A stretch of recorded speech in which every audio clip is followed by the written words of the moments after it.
way before the pandemic, I played tennis and I don't like to lose. So when I'm about to lose, I get really nervous. And sometimes I feel like I can't even hit a ball. I've been playing tennis for 10 years. I can't even hit a ball. And somebody told me to take deep breaths from your gut.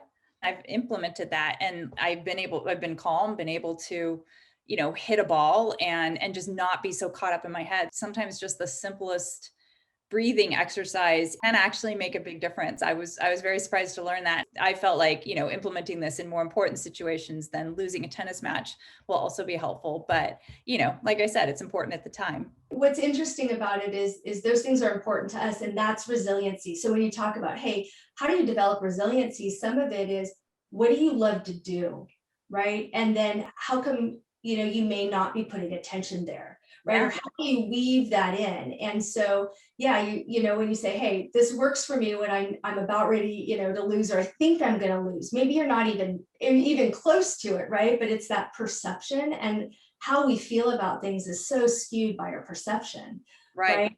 And that breath work of like learning how to calm the body helps in that moment. It does in business meetings too. And I don't know if anybody saw Oprah and Prince Harry, but he lives in Santa Barbara, and that's kind of a cool thing.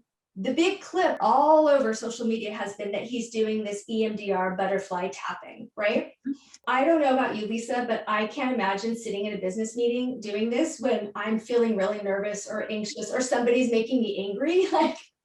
But it works though.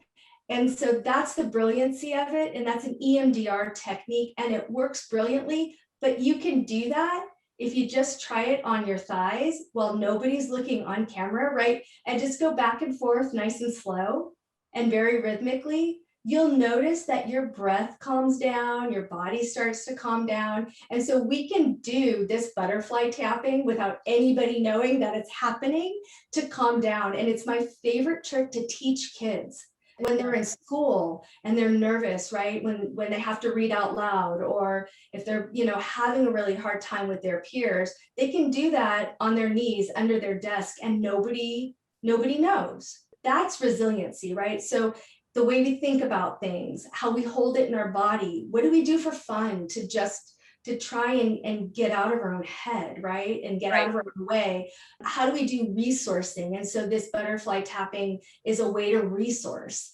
Therapy is a way to resource. There's lots of apps. One of my favorite ones, not plugging anything, but one of my favorite ones is called Wobot. It's Stanford based.